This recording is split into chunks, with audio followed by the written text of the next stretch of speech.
So let's take an example of a 3D array. Let's take an example of a 3D array. उसके लिए अपने array को create करते हैं np.array. तो let's create a 3D array of size 2 cross 2 cross 3. तो हमें basically अपने 3D array के अंदर we have to create 2 2D arrays. Her 2D array का size होगा 2 cross 3. तो सबसे पहले फर्स्ट एरे क्रिएट करते हैं which will be of size 2 cross 3 जिसके अंदर वैल्यूज़ हैं 1 2 3 4 एंड 5 6. सिमिलरली हमारे सेकंड एरे के अंदर भी सेकंड 2D एरे के अंदर भी सेम वैल्यूज़ होंगी या इनफैक्ट डिफरेंट वैल्यूज़ रख लेते हैं. We have 7 8 9 and 10 and 11 and 12. तो एक बार विजुअलाइज कर लेते हैं कि हमने एग्जैक्टली कौन से एरेज हैं जिनको क्रिएट किया है. हम जो अपना 3D एरे क्रिएट करने की कोशिश कर रहे हैं.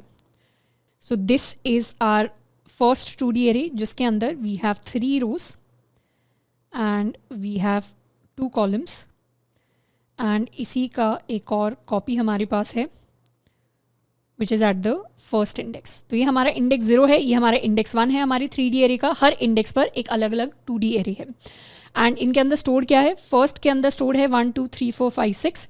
सेकेंड के अंदर स्टोर्ड है 7 8 9 10 11 एंड 12. तो हर जो इंडिविजुअल 2D एरे है because it has 3 rows it is 3 cross 2 and this is also 3 cross 2. तो ओवरऑल हमारे जो 3D एरे का साइज है दैट इज़ 2 क्रॉस 3 क्रॉस 2. तो यहाँ पर इसे चेंज कर लेते हैं to 2 cross 3 cross 2 and let's also change the size to 3D and let's print our 3D array plus हम अपने एरे का साइज भी प्रिंट करने वाले हैं या शेप प्रिंट करने वाले हैं. तो दिस इज़ द शेप. तो ये हमारा 3D एरे हो गया एंड इसकी जो शेप है दैट इज़ 2 क्रॉस 3 क्रॉस 2. अब हम चाहें तो सबसे पहले तो अपने इस 3D एरे पर हम इंडेक्सिंग कर सकते हैं. इंडेक्सिंग बिल्कुल नॉर्मल तरीके से होगी. लेट्स सपोज हम अपने एरे में इस पर्टिकुलर एलिमेंट को ढूंढना चाहते हैं. तो ये पर्टिकुलर एलिमेंट कहाँ पर एग्जिस्ट करेगा. इंडेक्स में सबसे पहले तो हमें एक्सेस 0 को देखना पड़ेगा विच इज़ कौन सा 2D array. This is 2D array 0. तो हम जाएंगे एरे के अंदर एट इंडेक्स 0. उसके बाद इस 2D एरे के अंदर कहाँ पर this is at R row 1 and column 1. This will be 0 1 1. If I print array 3D of 0 1 1 तो इस तरीके से हमारे पास वैल्यू आ जाएगी 4 के इक्वल. हम चाहें तो किसी और वैल्यू को भी एक्सेस कर सकते हैं. लेट्स सपोज अगर हम 9 को एक्सेस करना चाहते हैं तो 9 के लिए the value will be array of 1 1 0.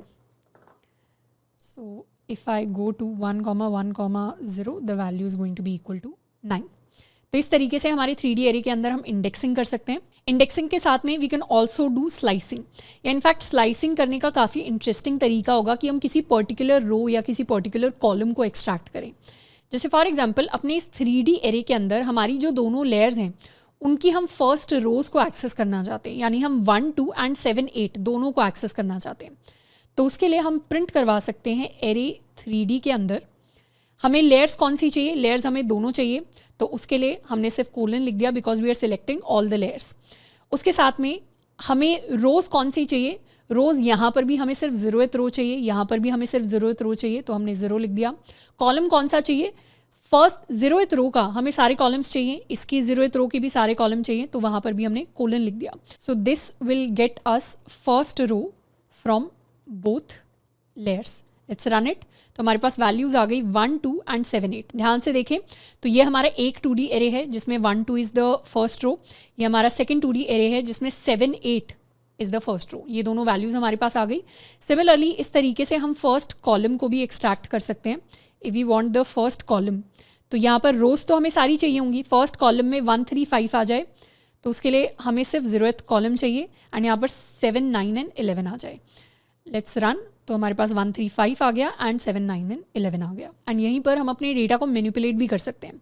For example हमारे दोनों जो 2D एरेज हैं मतलब पूरे 3D एरे के अंदर जितनी भी हमारी फर्स्ट रोज हैं वहाँ पर we want to replace all the values with 99. Then we can do that just like this.